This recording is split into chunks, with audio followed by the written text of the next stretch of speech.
Glória a Deus, seja muito bem-vindo, meu irmão, seja muito bem-vinda, minha irmã. Estamos iniciando mais um estudo da revista da Escola Bíblica Dominical, Lucas, o Evangelho do Filho do Homem. Já estamos na nossa quarta lição, cujo tema da lição é Milagres, Ensinos e Escolha dos Apóstolos. Seu texto áureo diz assim: Ora, aconteceu que, num daqueles dias, estava ele ensinando, e achavam-se ali assentados fariseus e mestres da lei, vindos de todas as aldeias da Galiléia, da Judéia e de Jerusalém. E o poder do Senhor estava com ele para curar. Lucas capítulo 5, versículo 17. E a verdade prática vai dizer assim: estudar a pessoa e a obra de Jesus deve nos levar à obediência e prática da sua palavra. A revista, essa lição ela está dividida em 3 unidades. A primeira unidade vamos estudar a respeito dos milagres e o médico Lucas. A segunda unidade vai falar a respeito da cosmovisão do Filho do Homem. E a terceira unidade, os 12 apóstolos e as bem-aventuranças. Também temos 3 objetivos para alcançar no decorrer da ministração da lição. Primeiro objetivo: compreender que Lucas destaca a coerência entre os atos e a mensagem de Jesus. Segundo objetivo: glorificar a Jesus pela disponibilidade de salvação para todos. E o terceiro objetivo é reconhecer que, como discípulos, nos cabe anunciar o amor de Jesus. Eu sou o evangelista Sérgio Cordovil. Gostaria de agradecer aí aos meus irmãos que são cooperadores, ajudam, são inscritos no canal. Vai deixar o seu gostei e o nosso muito obrigado. Te agradecemos por estar aí nos prestigiando todas as semanas com as nossas ministrações aqui. E você, meu irmão, minha irmã, que já passou por aqui, já nos assistiu muitas vezes, inscreva-se no canal, acione o sino das notificações, deixe também aí o seu gostei. E se vocês puderem, meus irmãos, digam de onde estão ouvindo e falando, para que possamos aí saber o poder de alcance da nossa mensagem. A introdução da revista vai mostrar que o capítulo 4 e o capítulo 5 de Lucas vai agora tratar da expansão, A expansão do ministério público de Jesus. Vai mostrar agora a dinâmica desse ministério, os milagres, os ensinamentos, a escolha dos discípulos. A gente vai observar que agora os primeiros milagres que Jesus havia feito chamaram muita atenção, e ali os fariseus, os saduceus, os religiosos estavam todos indo para ver quem era Jesus e o que ele ensinava, o que ele estava realizando. A própria palavra vai dizer que vinha esses homens, os religiosos, os saduceus, os fariseus, vinha de todos os cantos. Então, o Jerusalém, o principal templo de Jerusalém, mandava comitivas para poder ficar de olho em Jesus, porque a fama de Jesus estava ficando muito grande. E a gente vai ver agora alguns milagres que Jesus realizou. Primeira unidade vai falar sobre o milagre e o médico, Lucas. E o número 1 vai dizer assim: a pesca maravilhosa, faz referência ao versículo 5 e 6 de Lucas, vai dizer assim: isto fazendo apanhar grande quantidade de peixes, e rompiam-lhes a rede. Então a narrativa da revista vai dizer que Jesus agora está se tornando muito popular, muita gente, uma multidão ia à procura de Jesus, buscava Jesus para ouvir Jesus, para estar com Jesus, e ali onde Jesus andava, para onde ele ia, uma grande multidão o cercava. As pessoas ficavam ali tentando tocar em Jesus, amassando Jesus, e ele não conseguia se locomover direito.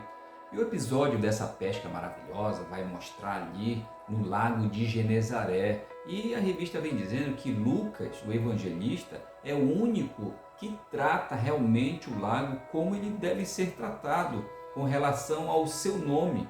Ele atribui realmente o nome de lago, e que realmente é um lago, apesar dele ter uma extensão de quilômetros, né, tanto de largura como de comprimento, é muito extenso, e as pessoas até chegam a chamar de mar, mas ele na verdade é um lago, e assim Lucas pronuncia.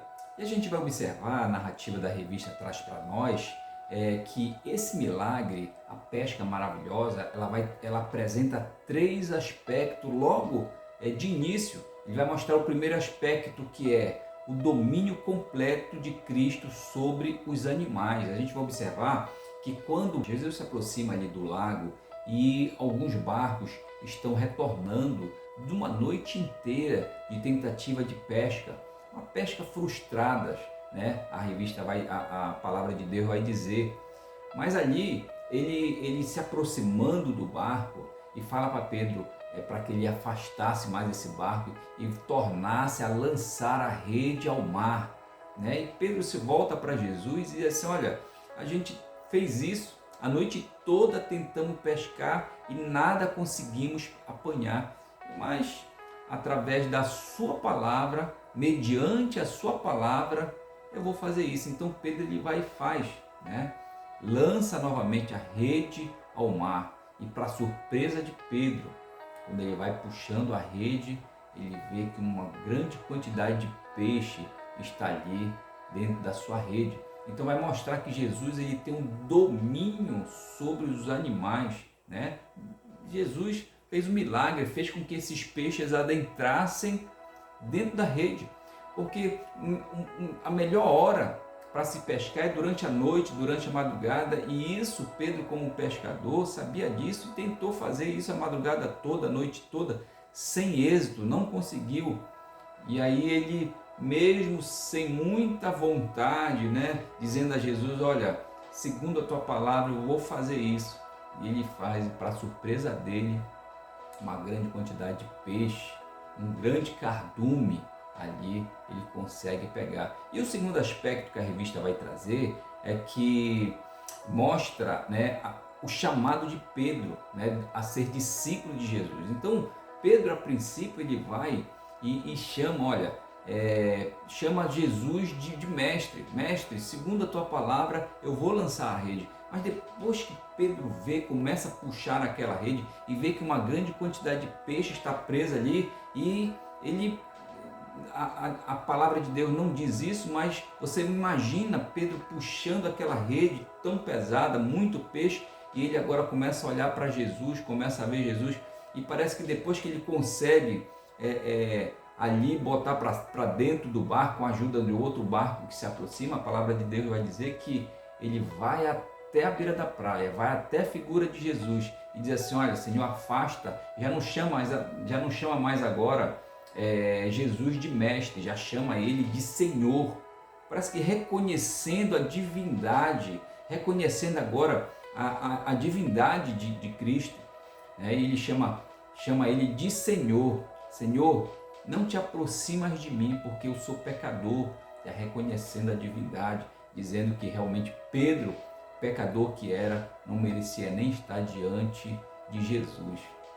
E o terceiro aspecto que essa passagem traz, que ela vai mostrar uma semelhança com um outro momento no final do ministério de Jesus, quando Jesus já ressuscitou e Pedro havia negado a Jesus por 3 vezes, né? Então Jesus vai novamente à beira do lago e encontra Pedro. Pedro ali frustrado, Pedro ali triste, e está pescando novamente, né? E Jesus vai até ali a margem do lago e novamente proporciona uma nova pesca, uma pesca maravilhosa. E Pedro novamente ali vendo Jesus, e vai e reata os seus votos de discípulo, né, de seguidor de Jesus. E essa passagem da pesca maravilhosa também vai mostrar aqui alguns atributos de Cristo, como Deus, como homem realmente, que através das suas práticas vai mostrando quem Ele é. Então a revista vai levantando aqui 5 aspectos. O primeiro aspecto vai mostrar aqui a respeito da sua sabedoria prática. Está lá no versículo 1 a 3. Né? Ele vai mostrar da praticidade, da sabedoria que ele tinha. E aquela multidão cercava, amassando Jesus, não deixava Jesus se locomover, e ele não tinha como falar no meio de uma multidão. Então ele sobe no barco, afasta um pouco da praia e começa agora a falar com aquela multidão. Usa ali aquele barco como um altar, como um palanque, e começa a falar, né, para ele. E usa ali a água como uma acústica. Os estudiosos vão dizer que a água ela funciona de certa forma como uma acústica, e ali o ensinamento de Jesus ele se propaga de melhor forma. E o segundo aspecto que a revista vai trazer é com relação ao seu penetrante conhecimento. O penetrante conhecimento ele vai fazer a respeito do não só da mensagem, do ensinamento que Jesus está ali promovendo para aquela multidão, mas também do conhecimento ali de dizer depois para Pedro: olha Pedro, afasta teu barco, olha, lança a tua rede sobre o mar, no mar novamente. E todo esse conhecimento que ele tinha, conhecimento penetrante, a revista vem colocar. Terceiro aspecto fala da sua profunda generosidade. A profunda generosidade está vinculada ao versículo 6 e 7. Ali aquela multidão que amassava Jesus, aquela multidão ali que perseguia Jesus, que estava sempre ali ao redor de Jesus, e agora com essa pesca maravilhosa, Jesus promove uma generosidade, porque quando Pedro começa a puxar aquela rede começa agora a querer se romper devido à grande quantidade de peixe que havia ali. Então, além de ele chamarem os outros barcos para ajudarem, né, e colocar os peixes para dentro dos barcos, com certeza aqueles peixes também serviu para alimentar aquela multidão que está ali, porque Jesus, quando ensinava, passava muito tempo ensinando, e a multidão não se afastava de Jesus, não deixava Jesus ficar isolado, sempre seguia Jesus. Então Jesus tinha essa preocupação de não despedir a multidão de mãos vazias, sempre alimentava a multidão. E outro aspecto que a revista vai trazer, ele fala também da sua inefável majestade. Ele vai fazer referência aqui ao versículo 8 e versículo 10, né? Que quando Pedro deixa o barco, depois de ali pegar os peixes na rede, né? Ele vai até a figura de Jesus e diz assim, né? Senhor, afasta-te de mim, que eu sou pecador, reconhecendo a divindade de Jesus. E Jesus assim diz assim: Pedro, eu vou fazer de ti pescador de homens, né? Então Jesus estava dizendo para Pedro: olha, siga-me, Pedro, siga-me, porque tu vai deixar de ser um pescador de peixe, tu vai passar a ser um pescador de homem, tu vai ser transformado. E também a revista vem falar a respeito do profundo senso missionário de Jesus. Ele começa agora a juntar para si seguidores para se tornar missionários, porque ali não só Pedro, mas também Zebedeu e outros ali arrastaram esse barco para a praia, e então deixaram tudo lá e seguiram a Jesus. E o número 2 da primeira unidade vai falar a respeito de um outro milagre, agora a cura de um leproso. Está lá no versículo 13, que vai dizer assim: e ele, estendendo a mão, tocou-lhe dizendo: quero, fica limpo. E no mesmo instante lhe desapareceu a lepra. A pessoa que tinha a lepra naquela época, ela sofria não só com a doença em si, no seu corpo, que se instalava e se espalhava por completo, mas também por uma questão social, porque quem via um homem desse com uma doença dessa, eles achavam que esse homem estava pagando por algum pecado, estava sendo de certa forma castigado por Deus por algo que havia feito. E essa lepra que estava instalada no corpo desse homem, dessa mulher, eles tinham que seguir um determinado protocolo, eles não podiam ficar no meio da multidão, não podiam entrar na cidade, eles tinham que estar isolados a um determinado lugar específico para que eles viessem estar, uma espécie de leprosário, um lugar onde eles ficavam isolados nas montanhas, nas cavernas. E quando houvesse a necessidade de eles irem até a cidade ou se aproximar de pessoas, eles eram obrigados a anunciar que estavam passando. Eles, lá em Levítico, né, vai dizer que eles tinham que bater no peito e dizer, anunciar a passagem dele, dizendo leproso, leproso. Algumas traduções vai dizer assim, imundo, imundo. Então eles tinham que fazer isso. À medida que eles gritassem leproso, leproso, as pessoas iam abrindo passagem para eles. Mas a gente vai observar que Lucas ele tem um olhar especial para com essas pessoas que estavam ali à margem da sociedade, essas pessoas que estavam ali discriminadas pela sociedade. Como a gente já falou em outros momentos, Lucas, por ser um médico, ele via não só a questão da enfermidade em si, mas ele via também a questão social, ele via a questão da humanidade. E ele se volta, ele usa a expressão um homem cheio de lepra. Ele mostra esse lado de que ali havia um homem, ali havia um ser humano. Os outros geralmente usam a expressão leproso. Lucas, ele tem todo esse cuidado, né, na hora das pronúncias, na hora de se referir. E ele usa um olhar todo diferenciado para com essas pessoas. Então, nesse episódio da cura do leproso,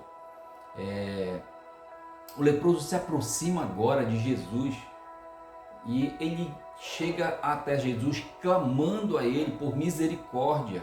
E quando chega próximo de Jesus, ele se prostra aos pés de Jesus e diz a ele: Senhor, se quiseres, pode tornar-me limpo. Então esse homem, de certa forma, ele reconhece em Jesus o poder de curar, o poder purificador, o poder que ele tem.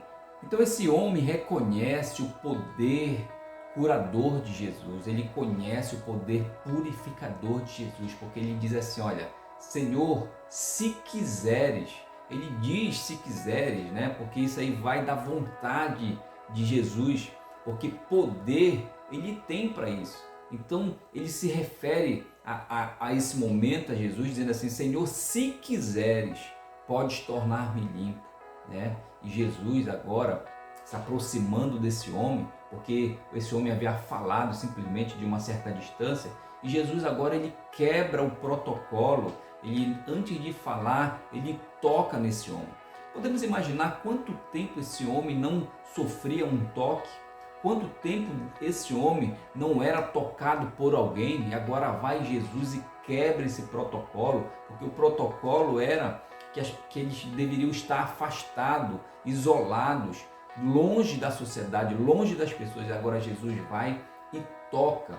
À medida que um leproso tocasse numa pessoa, essa lepra, essa doença, ela era muito contagiosa e iria passar para essa outra pessoa. Então, a lógica seria esse homem contagiar as outras pessoas, ou nesse momento desse toque de Jesus nele, esse homem iria contagiar Jesus, mas Jesus ele quebra o protocolo e também ele vai contra a lógica, porque à medida que ele toca nesse homem e ele fala a esse homem assim, eu quero, fica limpo.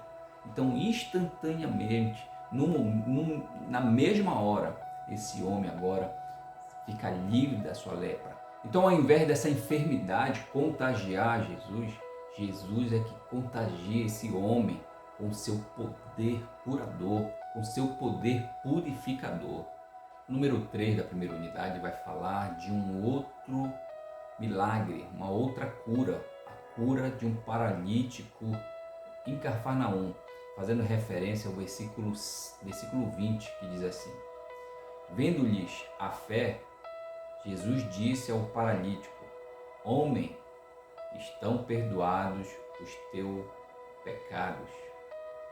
Então, nesse episódio, a gente vai observar que Jesus estava numa casa e Jesus estava ensinando. A revista vai dizer que é provavelmente a casa de Pedro. E por onde Jesus andava, onde Jesus estava, uma grande multidão cercava Jesus, uma grande multidão estava sempre ali seguindo Jesus. E agora, 4 homens, 4 amigos, vai levar agora um paralítico até a presença de Jesus. E ao tentar fazer isso, eles não conseguem passar porque a multidão não estava dando espaço para que eles pudessem levar essa pessoa até a figura de Jesus. Então havia ali um grande obstáculo, eles não conseguiam passar para chegar até a presença de Jesus. Então eles fazem diferente, eles vão por cima do telhado, de alguma forma ali abre o telhado e desce agora esse homem paralítico através de uma maca, numa corda, e chega fazendo esse trabalho e apresenta esse homem diante de Jesus. Ele agora está na presença de Jesus. E Jesus, ao se deparar com essa situação, ele diz assim, olha, ele admira a fé, não a fé do paralítico que estava ali, mas a fé de todos os 4 que ali estavam levando esse homem até a presença de Jesus. Importante a gente ressaltar aqui a fé desses homens que estavam ali levando esse paralítico até a presença de Jesus. Então, se eles estavam fazendo todo esse esforço, rompendo essa barreira, não desistindo e mediante todo esse obstáculo, Jesus agora elogia a fé desses homens, né? E ao chegar na presença de Jesus agora, o paralítico, a gente vai observar que a multidão agora está ali observando, e no meio da multidão estavam ali os fariseus, os saduceus, os homens da lei, estavam ali de olho em Jesus, porque a fama de Jesus já havia se espalhado e Jerusalém ali no templo já tinha mandado uma comitiva para ficar ali fiscalizando de olho em Jesus. E quando agora Jesus se aproxima desse paralítico, e ele usa a seguinte expressão dizendo assim: os teus pecados estão perdoados. E quando ele fala isso, esses homens que estão ali fiscalizando Jesus começam a razoar no seu coração e achando ali uma tão grande blasfema, porque simplesmente quem pode perdoar pecado, somente Deus pode perdoar esse pecado. E eles estão ali razoando no seu coração, dizendo assim, como é que esse homem vai falar uma coisa dessa? Os teus pecados estão perdoados. Então Jesus ali sondando os corações, e agora ele se volta para esses homens e diz assim, ó, o que seria mais fácil dizer, os teus pecados estão perdoados, ou levanta, pega o teu leito e vai para a tua casa. Então assim Jesus faz. Jesus se volta agora para esse paralítico e diz assim, ó, levanta, pega o teu leito e vai para a tua casa. Então, quando esse paralítico levanta e faz isso que Jesus ali o ordenou, todos eles ficaram atônitos, né? E ali também os saduceus, os fariseus, os doutores da lei também ficaram ali sem saber o que dizer, porque ali Jesus ele tem todo o poder em suas mãos, e para aqueles homens o mais fácil seria dizer, teus pecados estão perdoados, e não teria como mensurar isso, não teria como saber isso, mas Jesus ele usa, né, essa expressão, e em seguida ele diz, levanta, toma teu leito e vai para a tua casa. E à medida que isso se realiza, isso se concretiza, todos os homens ali ao redor também ficaram ali convictos de que os pecados daquele homem estavam perdoados. E a segunda unidade vai falar a respeito da cosmovisão do Filho do Homem, né? E vai mostrar que Jesus, o Filho do Homem, agora ele tem uma cosmovisão, uma visão de mundo diferente, dos religiosos da época, dos fariseus, dos saduceus, que tinham uma visão impregnada aos costumes e às tradições religiosas da época, né? E isso engessava eles, isso aí fazia com que eles tivessem uma visão muito assim limitada. E agora chegou Jesus e ele tem uma visão diferenciada. E a gente vai observar o número 1 da segunda unidade vai justamente falar a respeito, ele fala sobre os pecadores, fazendo menção aqui ao versículo 31 e 32 do capítulo 5, que diz assim: Respondeu-lhe Jesus: Os sãos não precisam de médico, e sim os doentes. Não vim chamar justo, e sim pecadores ao arrependimento. A gente vai ver aqui que Lucas vai narrar que Jesus ele passa ali aonde os homens, os coletores de impostos, estão fazendo ali a coleta dos impostos. E ali na sua mesa sentado está Levi, né? Também conhecido como Mateus. E Jesus, ao passar por ele, simplesmente o olha e diz assim: segue-me. E simplesmente ele deixa tudo ali, ele deixa ali os impostos que estavam sendo coletados, levanta e segue Jesus. O poder que Jesus tem ali de atrair o olhar, né? A palavra que sai da boca dele dizendo: segue-me.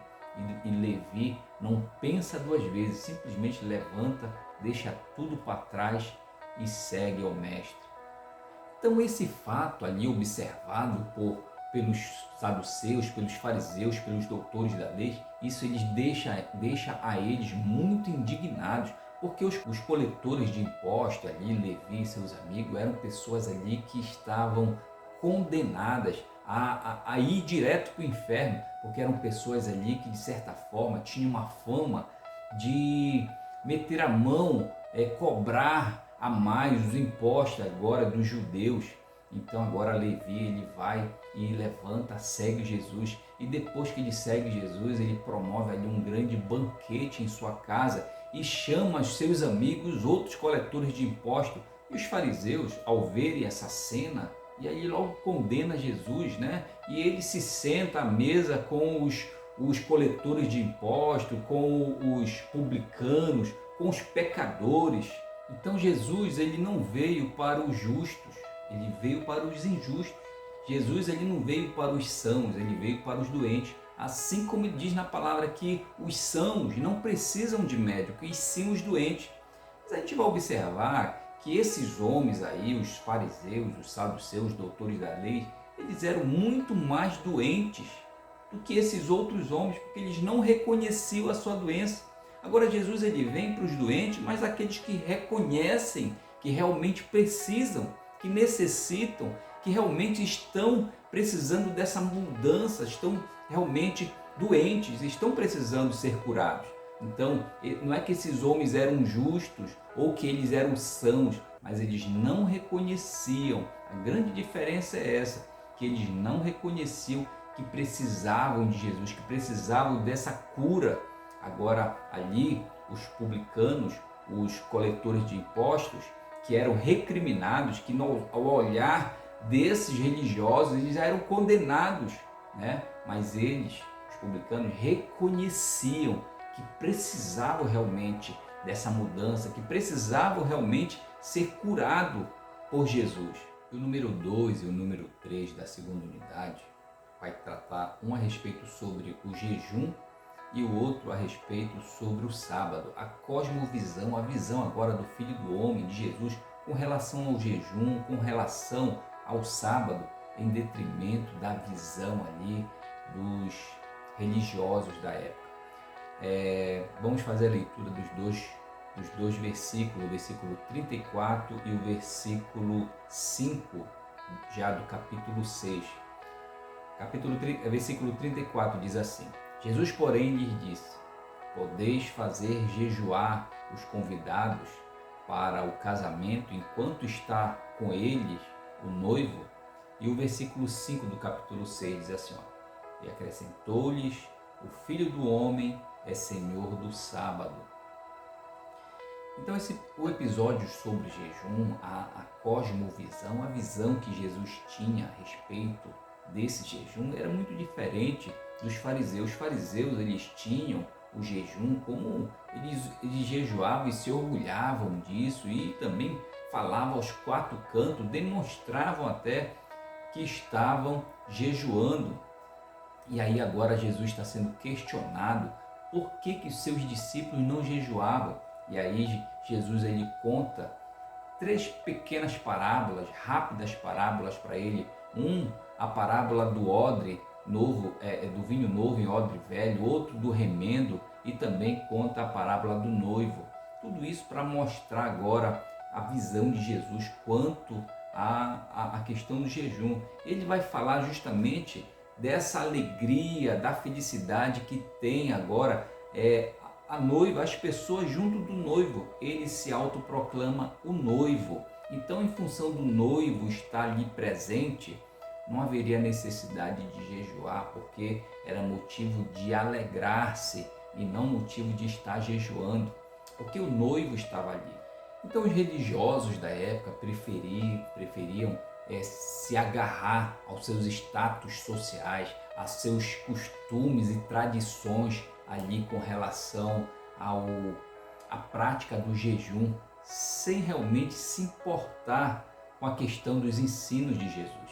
Com relação a Jesus ser o Senhor do sábado, a gente vai ver que Jesus ele tem autoridade sobre o sábado.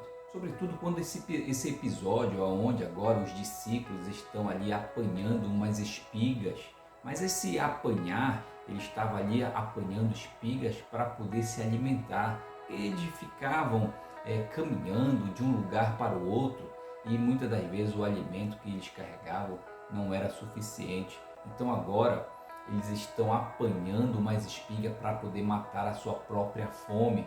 E quando Jesus é questionado com relação a os discípulos que estão ali apanhando as espigas como se estivesse trabalhando, e Jesus ele vai falar que era justamente para saciar a fome de cada um deles.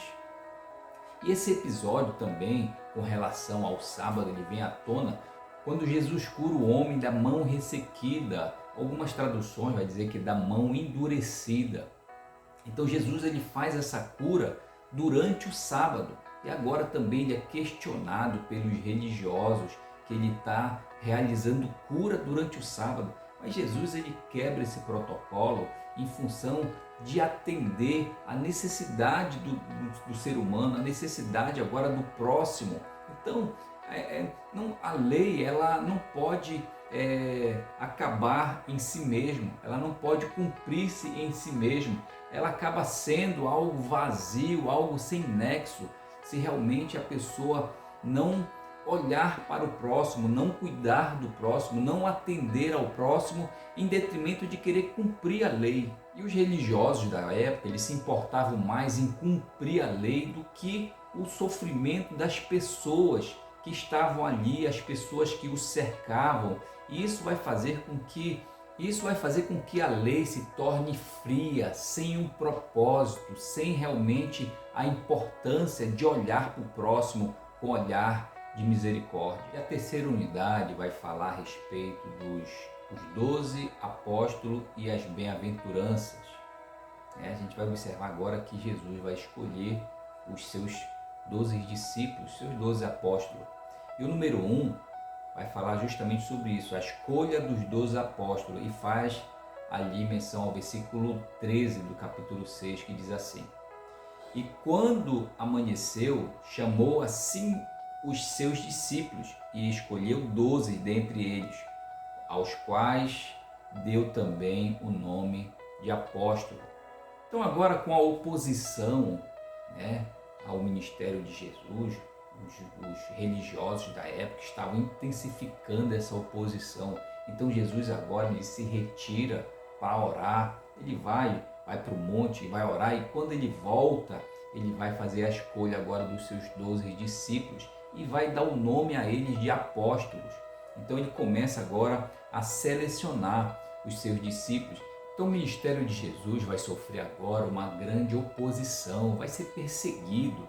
Então agora ele seleciona os 12 e os 12 discípulos, 12 seguidores, dentre vários que tinham, e vai chamá-los agora de apóstolos, para que eles possam agora ser ensinados não só com as palavras, com o que Jesus iria dizer, mas também ensinados com todos os exemplos e práticas que Jesus estava ali colocando a eles, para que eles depois viessem aí, depois da morte e ressurreição de Jesus Cristo, eles viessem a ser esses que iriam aí propagar, proclamar, anunciar e estabelecer agora o reino de Deus, o reino que Jesus veio estabelecer aqui na face dessa terra.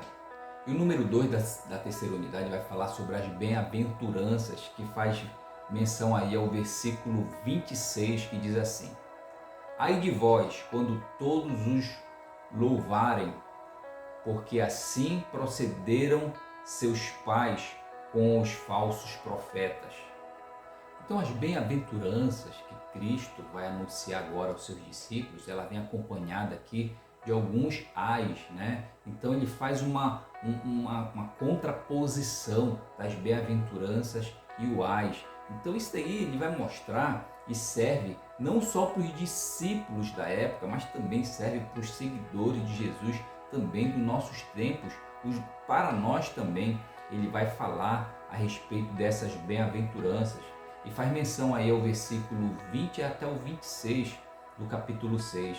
Então essas bem-aventuranças, esses eles servem como tem um propósito de provocar uma mudança interior em cada um, e não de condenar, sair condenando aí, seja qualquer tipo de classes sociais. Então Jesus agora ele vai anunciando essas bem-aventuranças e esses ais com o objetivo de proporcionar ali uma mudança, né, no interior de cada um deles.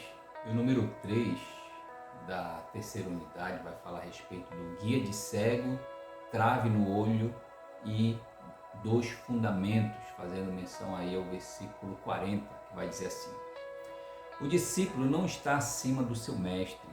Todo aquele, porém, que for bem instruído será como seu mestre.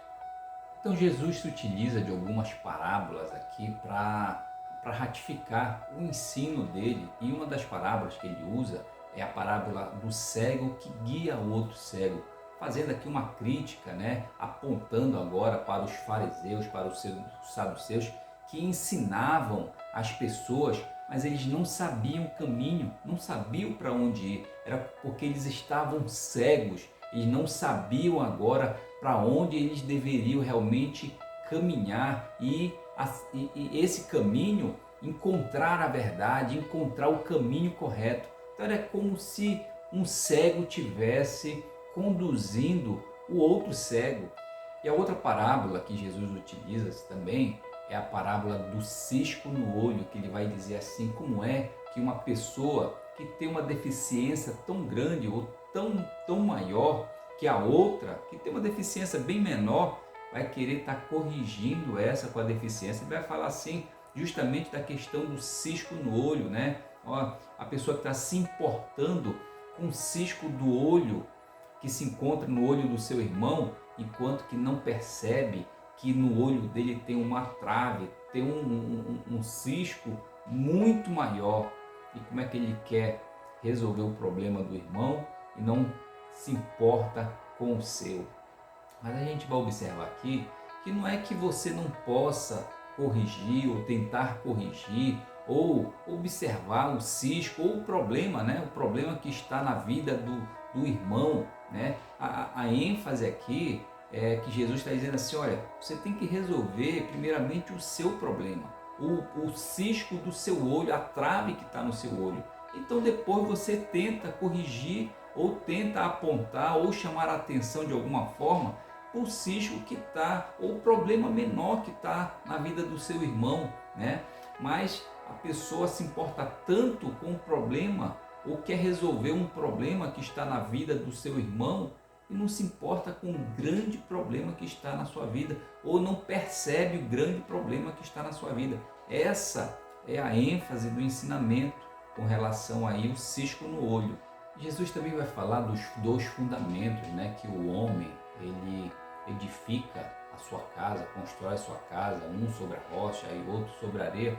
Mas antes, Jesus também vai ilustrar algumas verdades a respeito de que as nossas ações revelam a nossa natureza, fazendo menção aí à árvore, né? E seus frutos. Porque a árvore que nós somos vai ser identificada pelo fruto. Então as nossas ações, os nossos comportamentos, ele vai ali nos revelar quem nós somos.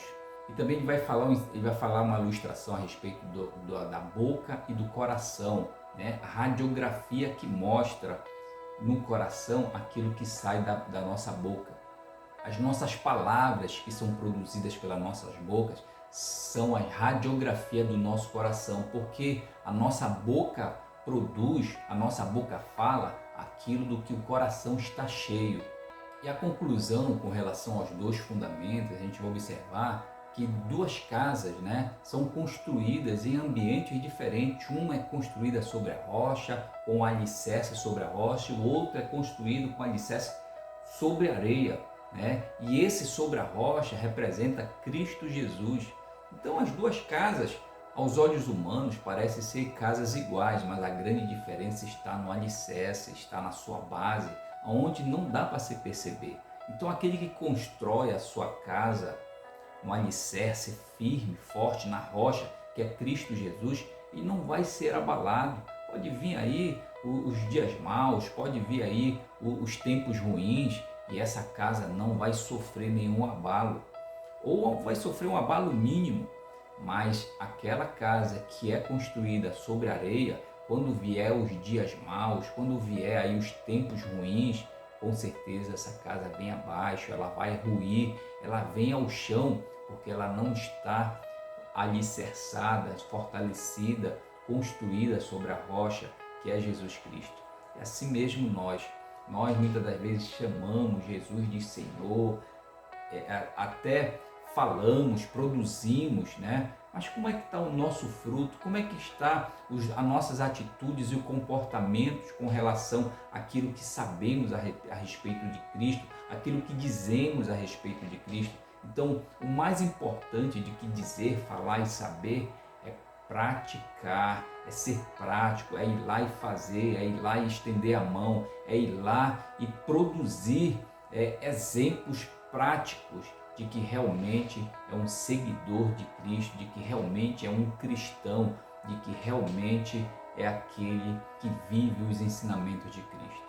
E já chegamos na nossa aplicação pessoal, que diz assim: Jesus é o Mestre e Senhor em sentido único e perfeito.